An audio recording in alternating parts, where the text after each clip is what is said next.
हैं Bihar board study group channel में आप लोगों का स्वागत है। और हम आज जो है सो क्लास 10 के ज्योग्राफी का जो है सो ये हमारा पार्ट 2 होगा। ठीक है ना, ये पार्ट 1 एक हो गया है, पार्ट 2 है।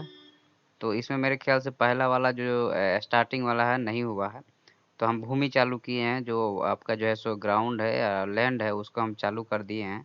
तो लैंड के बाद में जो होगा वो हम दूसरा वाला पार्ट चालू करेंगे। बहुत दिनों बाद हम वीडियो इसमें डाल रहे हैं, इस चीज़ को पार्टिकुलर इस चैप्टर को लेकर के, इसलिए जो है सो हम थोड़ी कहीं बिजी थे। और दूसरा चीज़ एक आप लोगों से एक अनाउंसमेंट ये करना था कि अभी हमारे जो एक बहुत ही होनहार कलाकार थे सुशांत सिंह राजपूत, उनका डेथ हो गया है। तो इससे बहुत ज़्यादा दुख पहुंचा है। अगर किसी को भी ऐसा बीमारी है या अवसाद है या कोई डिप्रेशन है तो ज़रूर जो है सो अपने दोस्तों से बात करें, घर में बात करें, बताए। और उसको डॉक्टर की इलाज की ज़रूरत होगी तो डॉक्टर के इलाज को आप लोग ले जाइए, दिखाइए, क्योंकि यह इसका सलूशन नहीं है। और आप लोगों से निवेदन है कि आप लोग जो है सो ऐसा कोई कदम ना उठाएं, पढ़ाई लिखाई से रिलेटेड कहीं पे भी समस्या और असफलता असफलता तो आती रहती है, लेकिन हम लोगों को जो है सो उससे लड़ना है, उससे हार नहीं जाना है। ठीक है। अब पता नहीं उनके साथ में क्या इशू रही होगी, भगवान जाने, लेकिन भगवान उनकी आत्मा को शांति दे। हमारा यही उनके लिए है कहना कि और उनके वो ज़िंदगी भर हमारे लिए जो है सो एक तरह से एक प्रेरणा के स्रोत रहे हैं, क्योंकि उन्होंने बहुत स्ट्रगल करके इस मुकाम को पाया है। और जो है सो उनकी मूवी जो है सो ज़िंदगी भर उनको याद रखेगी। वो एक बहुत ही स्मार्ट आदमी लड़के थे, लेकिन पता नहीं क्या हो गया उनको कि ऐसा उन्होंने कदम उठाया। भगवान उनकी आत्मा को शांति दे और उनके परिवार के लोगों को इससे लड़ने की क्षमता दे। ठीक है, चलिए हम लोग स्टार्ट करते हैं। हमने भूमि में एक क्लास ले लिया था, ये क्लास 10 का है, जो आने वाले मैट्रिक एग्ज़ाम है। मैट्रिक एग्ज़ाम के लिए मदद करेगा आप लोगों का। और ये क्लास 10 की बुक है तो मैट्रिक की ही बुक है। तो हम जो है सो मिट्टी के प्रकार हम पढ़ा लिए थे। जलोढ़ मिट्टी हो गया, लाल या पीली मिट्टी हो गया, काली मिट्टी हो गया, लेटराइट मिट्टी हो गया, मरुस्थली और पहाड़ी मिट्टी हो गया। तो हमने ये चार तो डिस्कस कर लिए थे। मरुस्थली और पहाड़ी मिट्टी हमारा नहीं हुआ था, तो इसको हम डिस्कस करते हैं। तो देखो, मरुस्थली मिट्टी का मतलब क्या हुआ कि मरुस्थली मिट्टी वह मिट्टी होती है जिसमें बालू की मात्रा ज़्यादा होती है, उसमें ह्यूमस नहीं होती है। वर्षा जैसे 70 सेंटीमीटर से भी कम वर्षा होता है, 70 सेंटीमीटर से कम वर्षा जहाँ पे होता है वहाँ पे मिलेगी। और यह उपजाऊ भी बहुत कम होती है। ठीक है, कटीले वन और झाड़ियाँ मिलेंगे। उसके बाद राजस्थान और लद्दाख में मिलेगी। सिंचाई करके कपास, गेहूँ और चावल की उत्पादन हो जाती है। और इसका मैप है कि देखो ये जो है आपका, अगर आप थोड़ा सा मैप, अगर मैप हम आपको बताएंगे, वैसे मैप पढ़ा देंगे, टेंशन की बात नहीं है। तो ये हो गया हमारा, ये राजस्थान से, ये राजस्थान और ये हो गया, ये वाले इलाका में मिलता है ये पूरा जो है सो। ये अरावली पर्वत हो गया। तो अरावली पर्वत जो है सो, अरावली पर्वत ये हो गया। अरावली पर्वत के जो इधर वाला इलाका है, ये वाला, यहाँ पे एक लूनी नदी भी निकलती है इधर जो है सो, यहाँ जाके ख़त्म होती है। तो यहाँ पे आपको मिलेगा, इधर नहीं मिलेगा। इधर मालवा का प्लाटू आ जाता है, मालवा का जो है सो पठार आ जाएगा। और फिर विंध्या का पठार आया, विंध्या का पहाड़ पठार जो भी बोल लो, विंध्या ऊंचे हाईलैंड बोल लो, ये भी एक मतलब कि जो है सो चूना पत्थर का है। उसके बाद में से जो है सो आपका नर्मदा नदी आ जाती है, फिर जो है सो सतपुरा का पहाड़ आ जाता है, और फिर तापी नदी आ जाती है, वहाँ से पश्चिमी घाट चालू हो जाता है। ये पश्चिमी घाट है। ठीक है। तो हमारा इसका अभी ये बात की बात है, हमारा ये अभी इस पे हम बात नहीं करेंगे। तो हमारा ये है कि अब देखिए, अब इसमें क्या है कि आपका जो है, अगर इसको थोड़ा सा देखें अगर आप, तो इसमें दो तीन चीज़ें आपको जानकारी मिलेगी। और वो चीज़ें ये है कि जो है सो यह कहाँ मिलता है, तो भारत के पश्चिमी भाग में मिलेगा। पहला चीज़ तो ये है कि भारत के पश्चिमी भाग में मिलेगा। वर्षा कम होगी, कम उपजाऊ होगा। और यही आईएएस आईपीएस के एग्जाम में भी यही सवाल, यही क्वेश्चन पूछा जाता है, और आंसर भी लिखना पड़ता है उसमें। तो आप लोग अभी से पढ़ते रहिए। जो इंजीनियर डॉक्टर बनना चाहें तो वो तो बन जाए, जिनको टॉप करना है इन सबको रट लें। और क्वेश्चन आंसर की जब हम प्रैक्टिस कराएंगे तो हम आगे और भी आपको बताएंगे ही बताएंगे। ठीक है। तो मरुस्थली मिट्टी हमारी हो गई। हाँ, मुझे कुछ याद आया था, मेरे दिमाग से अचानक से उतर गया। और ये मैप है, आपको बता दिया हमने, ये वाला एरिया हमने बता दिया आपको। उसके बाद में होती है पहाड़ी मिट्टी। तो पहाड़ी मिट्टी के बारे में कहा जाता है कि जो है सो वह मिट्टी जो पहाड़ों पे मिलेगी। पहाड़ों पे मिलेगी तो पहाड़ कहाँ कहाँ है भारत में। तो अगर भारत का मानचित्र अब देखो, ऐसे तो हम बना दिए हैं, लेकिन फिर भी आप लोगों के लिए एक बार बना देते हैं, ड्रॉ कर देते हैं। तो एक मिनट, ये गलत हो गया। तो यहाँ पे जो है, यहाँ पे ये है कुछ ऐसा है, ये हमारा ऐसा जाता है, फिर ये जो है सो ये कुछ ऐसा जाता है, फिर ये हमारा ऐसा जाता है। मानचित्र तो बनाना सीख ही लो आप, इतना बार बनाते रहते हैं हम तो। एक बार देख लोगे तो आप लोगों का आ जाएगा। ठीक है। और ये चिकन नेक पे जाता है, थोड़ा सा ऊपर उठता है, ऐसा नहीं है, थोड़ा सा गड़बड़ बन गया, कोई बात नहीं। ठीक है। तो अब जो पहाड़ है इधर काराकोरम है, लद्दाख है, जस्कर है, ग्रेटर हिमालय यहाँ से यहाँ तक है। फिर ये मिडिल हिमालय लगातार नहीं है, बीच बीच में है। अब फिर ये शिवालिक हो गया, ये पहाड़ एक ये हो गया। दूसरा जो है सो अब एक ये अरावली के पहाड़ है, ये है अरावली के पहाड़। और तीसरा जो है सो ये वाला पठारी भाग है, ठीक है। और ये विंध्या का पहाड़ है, इधर जो है सो पश्चिमी घाट पूर्वी घाट हो गया। लेकिन यह मिट्टी कहाँ पाई जाएगी? तो जहाँ पे पहाड़ों पे वन होगा, याद रखना। पहाड़ है, मान लो कि ये आपका एक पहाड़ हो गया, ये पहाड़ हो गया, और यहाँ पे अगर वन पाया जाएगा, और यहाँ पे अगर दोनों साइड वन पाया जाए तो इसकी पत्तियाँ गिरेगी। तो पत्तियाँ जो है आदमी या कोई भी चीज़ है वो एसिडिक होता है, मतलब कि लवणीय होता है। तो ये पत्तियाँ जो है सो सड़ती हैं, तो इसकी लेयर जो है पतली लेयर होती है, मोटी लेयर नहीं होगी, पतली लेयर होगी। पत्तियाँ यहाँ पे सड़ेंगे, एक पतली सी लेयर बन जाएगी। ह्यूमस की मात्रा लगभग नहीं के बराबर होगी, और एसिडिक नेचर का होगा ये। अब पतली लेयर होगी, अम्लीय होगा। और ढलान के, और यहाँ पे चाय की खेती होती है, अम्लीय होता है इसलिए चाय की खेती होती है, चाय की। और आपके दूसरे दूसरे जो भी चीज़ हैं उनकी खेती होती है। तो यही चीज़ हमने जो बताया है, वर्षा पर्याप्त मात्रा में होती है, वही चीज़ हमने आपको यहाँ एक्सप्लेन कर दिया है, ठीक है। और ये वाली हमने बता दिया कि ये वाली इस बेल्ट में मिलेगा, और फिर इस बेल्ट में ये मिट्टी मिलेगी। अच्छा, ये अरावली के पहाड़ पे काहे नहीं मिलेगी? मिलेगा, लेकिन उतना लेयर में नहीं मिलेगा, ठीक है। ये अरावली है। और बाकी ये विंध्यन हो गया, ये विंध्यन माउंटेन है इधर ये। और इधर सतपुरा है, तो सतपुरा पहाड़ पे मिलेगा। ये पश्चिमी घाट पूर्वी घाट पे मिलेगा, लेकिन उस मात्रा में नहीं मिलेगा जिस मात्रा में होनी चाहिए। अब उसके बाद में आपका टॉपिक आता है कि भूमि का क्या उपयोग है। तो आप उसमें घर बनाते हैं, खेती करते हैं, आप रोड सड़क बनाते हैं, चारागाह बनाते हैं, जंगल है, वर्षा उसी के कारण होता है, कल कारखाने हो गए।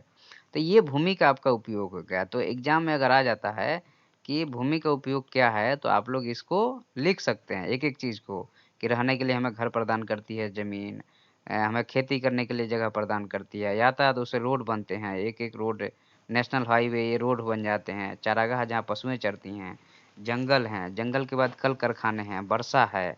ये सारी चीज़ें जो है सो भूमि का क्या है? उपयोग है, ठीक है। उसके बाद में बोलता है कि भारत में भूमि का उपयोग के कारक की अगर आप बात करोगे, तो देखो भूमि का उपयोग के दो कारक हैं, एक है भौतिक कारक है और दूसरा है मानवीय कारक है।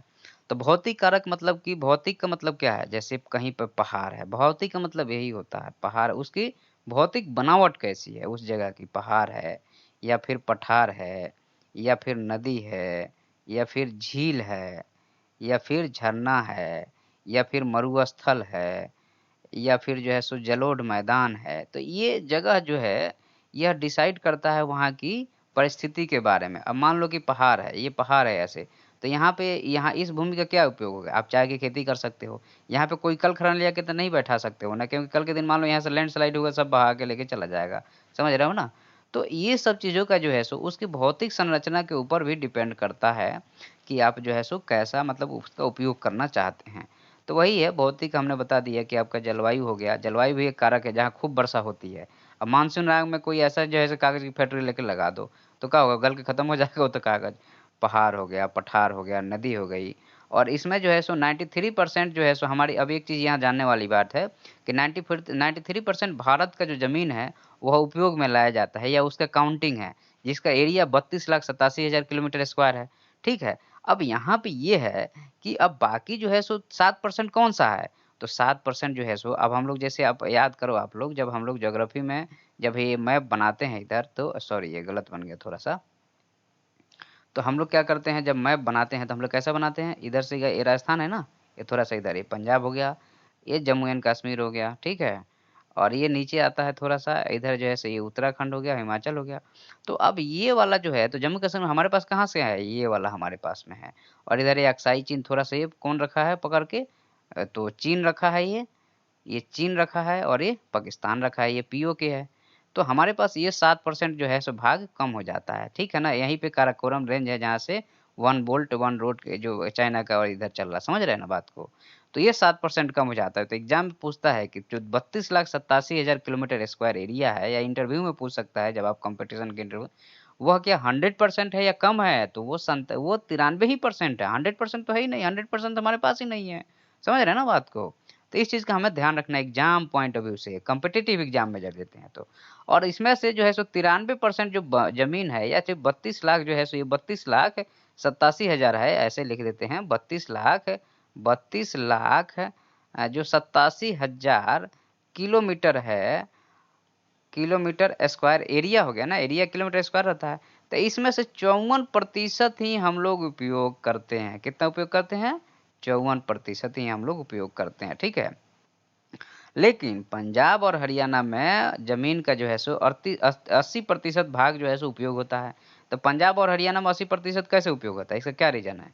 तो इसका रीजन है हमारे पास में, देखो क्या हम बता रहे हैं आपको। इसका रीजन यह है कि पंजाब और हरियाणा जो है, आप देखो आप मैप पे जरा। अब हम यहाँ पे एक बार जो है सो, ज्योग्राफी तो मैप का ही खेल है बबुआ। मैप जिसको आता है वो ज्योग्राफी का बादशाह है, ठीक है। तो ये हमारा हो गया। तो अब आप छोड़ो, हमारा हमारा ये है पंजाब वाला इलाका है, ठीक है। और हरियाणा जो है सो यहाँ से नीचे वाला लगा हुआ है, और ये जो है सो हिमाचल हो जाता है। तो ये जो है पूरा मैदानी भाग है, ये पूरा मैदानी भाग है। और यहाँ पांचों नदियां हैं, ये इधर से झेलम इधर से चली गई, झेलम, चेनाब, रावी, बीज और सतलुज हो गया। और इधर से ये जमुना हो गई, और इधर से ये गंगा हो गई। तो ये मैदानी भाग है ना, तो मैदानी भाग है इसलिए जो है सो यहाँ का ज्यादा उपयोग होता है। और ज्यादा उपयोग होता है इसलिए 80% भाग पे वहाँ पे खेती की जाती है। और सबसे कम खेती 10% भाग पे कहाँ पे की जाती है? तो 10% भाग पे जो खेती अरुणाचल प्रदेश हो गया, मिजोरम हो गया, मणिपुर हो गया, अंडमान निकोबार हो गया। तो अब अरुणाचल प्रदेश कहाँ है मैप पे? अब एक दिन मैप हम आप लोग को पढ़ा ही देते हैं पूरा। अब देखते हैं मैप जो है सो आप लोग लैग करोगे, हमें पता है। तो मैप जो है आपका इधर से थोड़ा सा ये जो उतना अच्छा नहीं बन पाया, लेकिन फिर भी हम आपको बता देते हैं। तो देखो अरुणाचल प्रदेश, ये वाला इलाका अरुणाचल प्रदेश है। मिजोरम कहाँ पे है? मिजोरम वाला जो है सो यहाँ वाला इलाका है, मणिपुर मिजोरम। और उसके बाद में जो है सो मणिपुर और मिजोरम ये दोनों आसपास ही हो गया। और अंडमान निकोबार कहाँ पे है? ये जो है सो ये अंडमान निकोबार है कहाँ पे है? बंगाल की खाड़ी में है। पर्यावरण संतुलन के लिए जो है सो हमें 33% भाग पे वन चाहिए है। अब हमारे पास है कितना? 23% है। पर्यावरण संतुलन के लिए 10% हमें और बढ़ाना पड़ेगा। इसलिए तो ये सब कोरोना और ये जो है सो बाढ़ और सुखाड़ जो लफड़ा हो रहा है, इसी कारण तो हो रहा है। अब मानवीय कारक, ये तो प्राकृतिक कारक हो गए, मानवीय कारक भौतिक कारक हो गए, मानवीय कारक जनसंख्या। जाहिर सी बात है, कहीं पे जनसंख्या जहाँ ज्यादा होगी, वहाँ के जो भूमि होगा उसका ज्यादा दोहन होगा। जब ज्यादा दोहन होगा तो भूमि जो है सो जल्दी जल्दी खराब होगी, ठीक है। उसके बाद में जैसे कल्चर, वहाँ की संस्कृति क्या है, जैसे आप जाओगे तो देखो ये है आपका जो है सो, ये है आपका मैप हो गया। और ये कुछ ऐसा है, ठीक है, ये है ऐसा कुछ है। तो हम अभी ऐसे ही रफ में एक पिक्चर ऐसे बना दिए, ये मैप हो गया। तो इधर साउथ वाले लोग हैं, यहाँ की कल्चर अलग है। ये नॉर्थ इंडिया की कल्चर अलग है, जम्मू कश्मीर में मुस्लिम लोग रहते हैं, इधर ट्राइबल लोग रहते हैं, सबका अलग अलग कल्चर है। तो कल्चर जैसे मान लो कि पंजाब में तंबाकू खाना गुनाह है, तो पंजाब के लोग तंबाकू की खेती नहीं करते हैं। इधर जो है सो ट्राइबल पीपुल, यहाँ के ट्राइबल पीपुल हैं, इनको जो है सो गाय के दूध नहीं पीते हैं, तो गाय की पालते नहीं है। यहाँ के जो है ट्राइबल नीलगिरी के जो है सो टोडा ट्राइब, वो भैंस पालती है। तो उसके हिसाब से वो अपना रोजगार करती है, समझ रहे हो ना। तो कल्चर भी जो है सो मानवीय कारक में एक कारक है। और कल्चर किसके ऊपर लगता है? हम ही लोग तो कल्चर हैं, हम ही लोग तो कल्चर को बढ़ावा देते हैं, कल्चर के बारे में जानते हैं, कल्चर के बारे में बात करते हैं। जैसे कल्चर क्या है? हमारे खाने पीना, रहन सहन, पहनावा ओढ़ावा, यही सब कल्चर में आता है।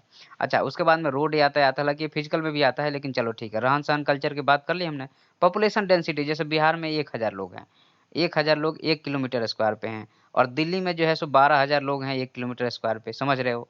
तो अब इसमें क्या होगा, यहाँ पे इंटेंस लोग रहते हैं, तो यहाँ की इकोनॉमिक एक्टिविटी भी ज्यादा होगी। और यहाँ के जो रिसोर्स हैं उसका ज्यादा यूटिलाइजेशन होगा, इसलिए दिल्ली में ज्यादा पोल्यूशन है, बिहार में कम पोल्यूशन है। अरुणाचल प्रदेश में 17 लोग रहते हैं, मान लो, रहते ही हैं 17 लोग, वो तो डाटा ही है 2011 का।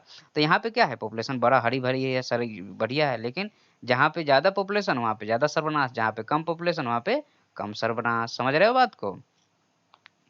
तो उसके बाद में हम आगे देखते हैं इधर। तो आपका जो है कि उसके बाद में इधर है कि आपका जो है सो, अब यहाँ पे हम देखते हैं कि अब जो है सो पॉपुलेशन डेंसिटी बता दी है। रिलीजन भी, जैसे अब इधर नॉर्थ में हिंदुज़म है, कहीं मुस्लिम है, तो मुस्लिम को जो है सो लोन देना अलाउ नहीं है, ब्याज लेना, तो उसके हिसाब से एक्टिविटी करेगा। हिंदू का अपना एक अलग धर्म है, उसके हिसाब से एक्टिविटी, समझ रहे हो ना बात को। तो ये ज़्यादा इम्पैक्ट डालते हैं। और टाइप ऑफ द पीपल, लोग का प्रकार कैसा है, जैसे आदिवासी है कि नॉर्मल हैं कि हिंदू हैं, कि उसके हिसाब से उसका होता है, ठीक है। भू-क्षरण जो है सो, एक भू-क्षरण है और दूसरा भू-संरक्षण है। तो इन चीज़ों को ज़रा ध्यान से हमें देखना पड़ेगा कि भू-क्षरण और भू-संरक्षण क्या होता है। तो देखो, भू-क्षरण और भू-संरक्षण की अगर आप बात करोगे, तो यहाँ पे क्या होता है कि जैसे मान लो कि यह ज़मीन है, ठीक है, यह ज़मीन है। तो ज़मीन है तो क्या हुआ कि ये पहाड़ पे है, काहे पे है ये? मान लो ये पहाड़ है, ठीक है। ये पहाड़ है, ये पहाड़ हो गया। और ये वाला जो है सो हमारा ज़मीन है। यहाँ बारिश हुआ तो बह के आएगा, ये पूरे मिट्टी को बहा के लेके चला जाएगा। तो यहाँ की उपजाऊ ज़मीन कहाँ हो गई? चली गई। तो जब चली गई तो यहाँ पे आप खेती नहीं कर सकते हो क्योंकि ज़मीन तो चली गई, आपकी पत्थर ही पत्थर बच गए हैं। तो इसको बोलते हैं भूक्षरण। और इसी को रोकना मतलब हमें यहाँ खूब पेड़-पौधे लगा दिए। इतना पेड़-पौधे लगा दिए पानी आई लेकिन वो पेड़-पौधे ज़मीन को बाँधे रखा और नहीं बही, तो ये भू संरक्षण हो गया। मतलब कि क्षरण मतलब भूमि का खराब होना, उपजाऊ नहीं रह जाना। संरक्षण मतलब उस भूमि को हमें बचाना है, ठीक है? तो भू-क्षरण और भू-संरक्षण की बात करते हैं तो इसमें जल हो गया, वायु हो गया, हिमानी हो गया, समुद्री लहर हो गया, ये कारक हैं। जल भी बहा ले जाता है, वायु भी मिट्टी को बहा के हवा में उड़ा-उड़ा गर्दा के रूप में ले जाता है। हिमानी हो गया, जो मान लो कि यहाँ से जो है सो बर्फ का टुकड़ा जो है सो बर्फ पूरा भरे आ रहे हैं, तो पूरे चीज़ को साफ करता हुआ चला जाएगा तो मिट्टी को भी ले गया। समुद्री लहर है, मान लो कि ये ऐसा है, ये समुद्र है तो यहाँ की लहरें जो है सो ऐसे जाती रहती हैं और यहाँ की मिट्टी को खींच-खींच के अंदर ले जाती रहती हैं। उसके बाद कहीं बाढ़ आ गया, जैसे बिहार में बाढ़ आता है, तो कितना ज़्यादा मिट्टी का क्षरण होता है, बह के चला जाता है, रोड कट जाता है। वर्षा कहीं खूब हो गया, तो उसके कारण बाढ़ आ जाएगा। गुरुत्वाकर्षण है, जैसे ये पहाड़ है, तो यहाँ पे कोई पत्थर है, वो गिरेगा तो मिट्टी से टकराएगा, अपने साथ मिट्टी तोड़ते हुए ले जाएगा, तो ये भी एक कारक हो जाते हैं। भारत में जो है सो 13 करोड़ हेक्टेयर जो है सो भूमि का नुकसान हो चुका है आज तक में, 13 करोड़ ये एक डेटा है बस। अब इसमें जैसे मान लो कि यहाँ पे कहीं खनिज निकाल रहे, ये खनिज ये मान लो कि यहाँ पे कोई खनिज आप निकालोगे, तो आजू-बाजू के एरिया जो है सो कंटामिनेटेड होता है। अब एक आपने अभी देखा होगा कि जो है सो अ क्या बोलते हैं कि जैसे मान लो कि वाटर लेवल डाउन जा रहा है, तो आर्सेनिक की मात्रा वाटर में बढ़ रही है, लोगों को जो है सो हड्डियों में प्रॉब्लम आ रहे हैं, किसी को कैंसर हो रहा है।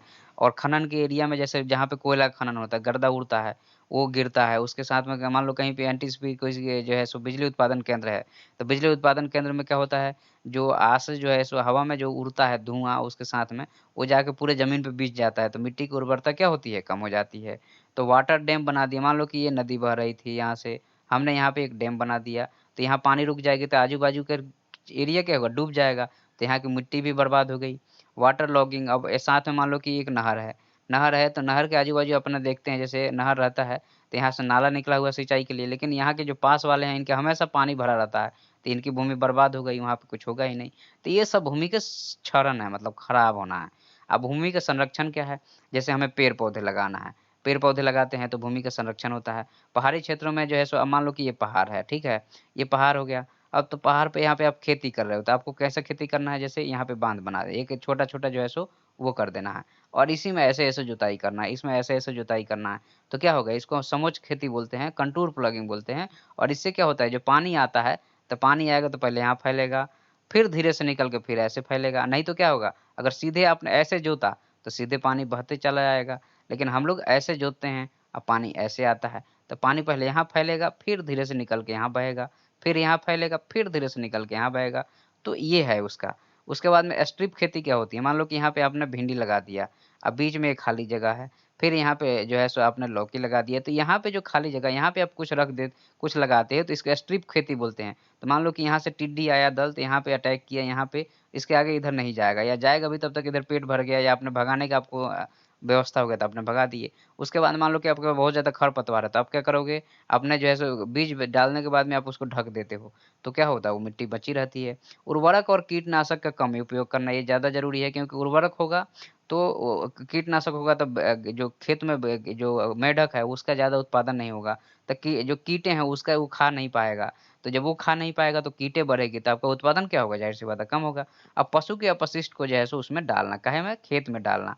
जब पशु के अपशिष्ट को खेत में डालोगे, तो वो जो है सो वो बढ़िया उर्वरक का काम करेगा और आपका जो है सो नेचुरल क खाद है वो, तो आपको उर्वरक की ज़रूरत नहीं पड़ेगी, ये याद रखना, ठीक है ना? तो ये आपका यहाँ पे एंड हो जाता है आपका, यहाँ पे आपका ये एंड हो गया ये चैप्टर। उसके बाद में हम इसके बाद आगे वाला जो भी होगा उसे चालू करेंगे और 10 क्लास का जो है सो मैट्रिक के पहले-पहले हम पूरा जो है सो अच्छे से खत्म कर देंगे और आप लोग अगर आज ढंग से पढ़े तो मैट्रिक में आपको जो है सो क्वेश्चन आंसर की बात करेंगे। क्वेश्चन आंसर कैसे टैकल करना वो भी कर देंगे, तो फिर टॉप करना कोई नहीं रोक पाएगा, ठीक है? चलिए ठीक है, थैंक यू हमारी बात इतना देर हम पका रहे हैं, आप लोग सुन रहे हो इसके लिए।